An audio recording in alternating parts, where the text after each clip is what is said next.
Well, that was fast. Back to my old levels of reading, at least when I'm looking at fiction that I enjoy. Heinlein's Glory Road. I think I picked this up before at a little free library. It might have been why somebody suggested it. Maybe they saw it in my book collection or whatever when I scanned through it. But the last time I reviewed a Heinlein book, probably Time Enough for Love, if I'm not mistaken. No, wouldn't have been. No. The other one, I Will Fear No Evil. I mentioned that in that early 70s period, he had sort of a flood of these, his philosophy really kind of gelling together. And that then the later books started getting a more juvenile tone. And here's the thing. I think this was recommended to me because his philosophy is in this. And this is an earlier book than the ones that I normally put forward. You know, The Stranger in a Strange Land, the couple that I mentioned. This has a copyright as early as 63. And it does show actually a couple of things. One, that same kind of philosophy, which I would... So, I mean, even in things like Starship Troopers and stuff, that sort of very conservative, macho libertarian type of view, that's there, right? And if you look at something like Man Who Sold the Moon, you've got an almost Ayn Randian type of philosophy there. So there's no question that all along, there's been this very conservative libertarian streak going through him. This is the first one where I've seen sort of this is the earliest one, not the first, because I've read the later ones more further back in my life. But this is the earliest one where I'm seeing sort of that free love mixed in with it, and a lot of it kind of gelling together, but also some of the sort of juvenile feelings that I got with the stuff that he started writing later in the 80s. In what way? Oh, I don't know. The book sort of starts, it doesn't finish that way, but the book sort of starts as this, as what I would consider like an early teenage fantasy type situation, you know, where beautiful princess from, another dimension essentially falls in love with him and makes him his hero. And that's kind of more plot line than anything else, but that was the initial feeling that I got.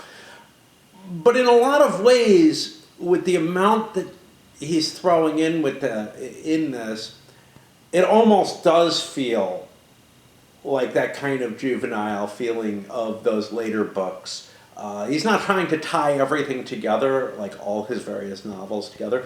I'm wondering if this one got incorporated into those later ones at all. I don't think it did, but it might have. He had the tendency to do that.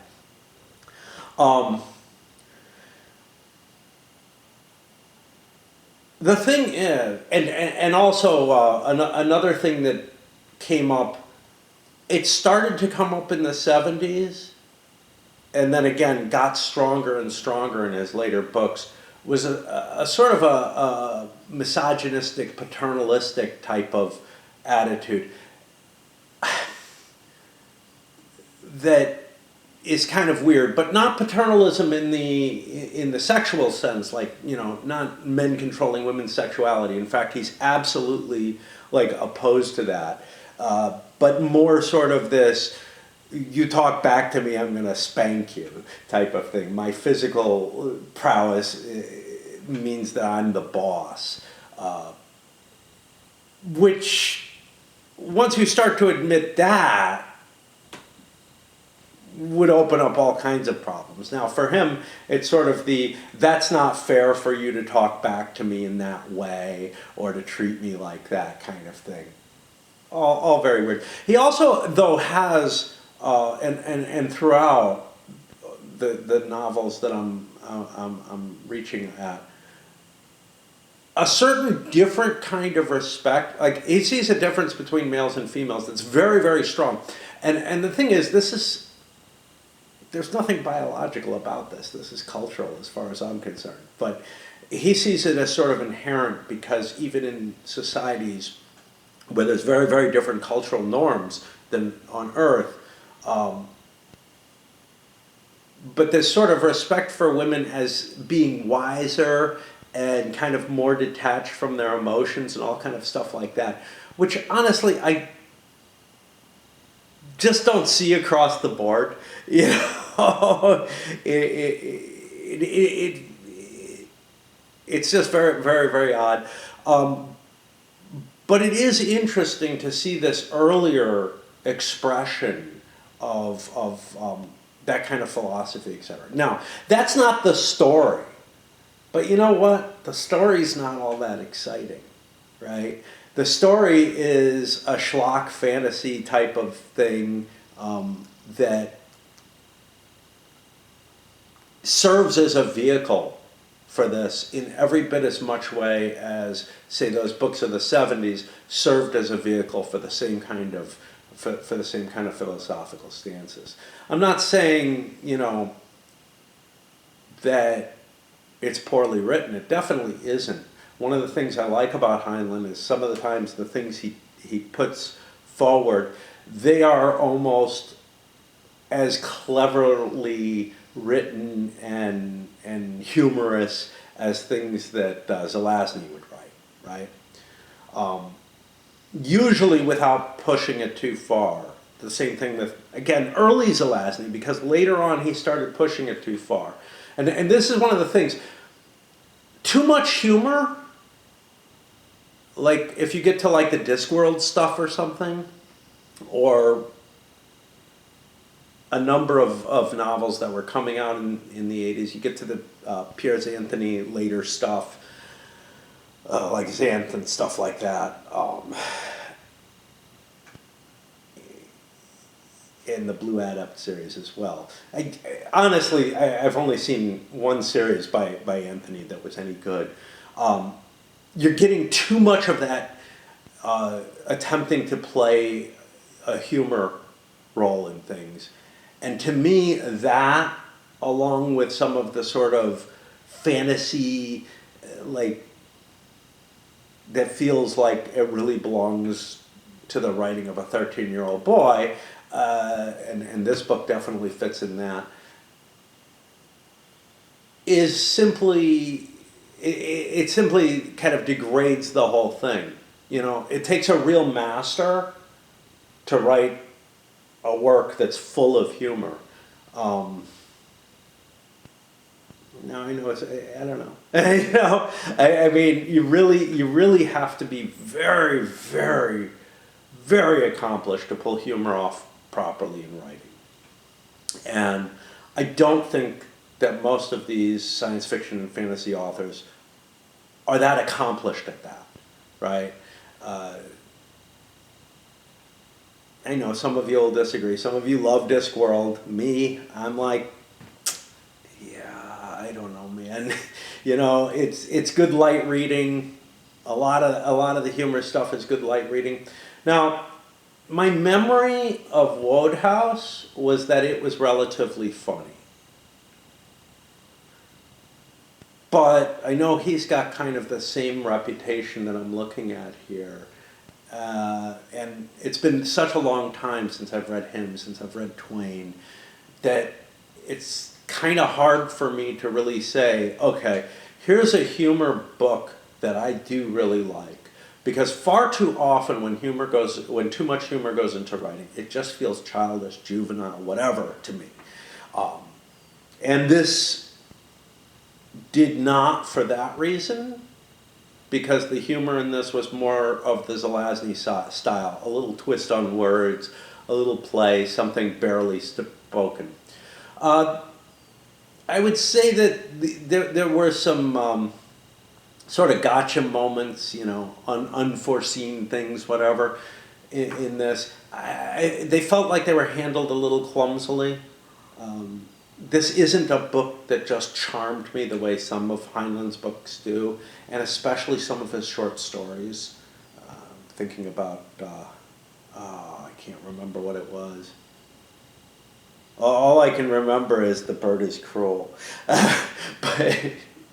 but that whole that whole collection that I had that in, which was 6 times H, was very, very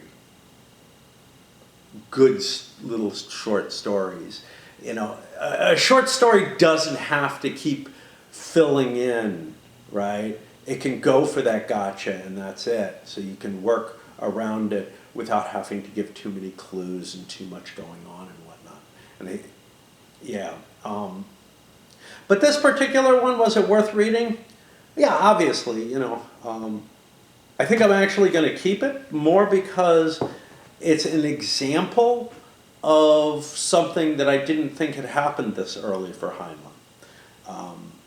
And I may want to revisit it and take another look at it.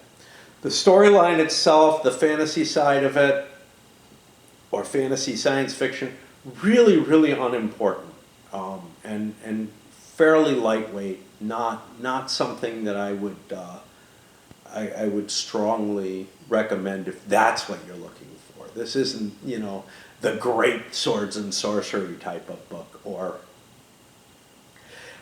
feels a little bit more like John Carter in terms of what it's trying, and there are references and whatnot, but just for that point in time that Heinlein didn't start writing about these kind of things in the 70s. He started at least a decade earlier, and probably had formed the decision making, and the feelings that he had,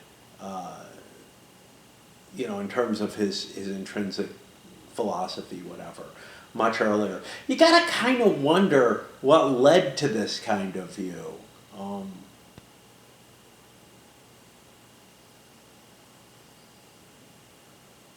What kind of situation made a person of that era, I get the kind of the misogyny and whatnot, someone who grew up in his era thinking the man, is the boss, but he's being deluded and everything like that. But other sides of it, some of it obviously, you could point and say, and maybe he read some Ayn Rand. Maybe he was big into that. He seems to have real gripes against things like income tax rates in that era, which were indeed quite high, especially from windfall income and stuff like that. And equally, a lot of critique of society as a whole, both American but also other Earth societies, just how we handle things. So that's that's ingrained in there. But I guess it's more that 63 is a weird time for that sort of free love. Like, it was a lot easier for me to justify in the early 70s that, he had been charmed by the hippie life or something.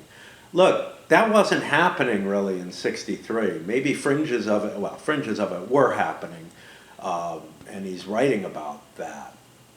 Doesn't seem too impressed with them either. So it almost feels like there was something else, like things in his personal experiences and whatnot. It would be so interesting to be able to question, or whatever, his life journey. After reading this, it definitely put more questions in my mind as to where he came to these ideas and how, because I had just assumed sort of, the whole Summer of Love stuff and all that was like appealing to an older guy who maybe, got himself some scores with hot chicks and whatever.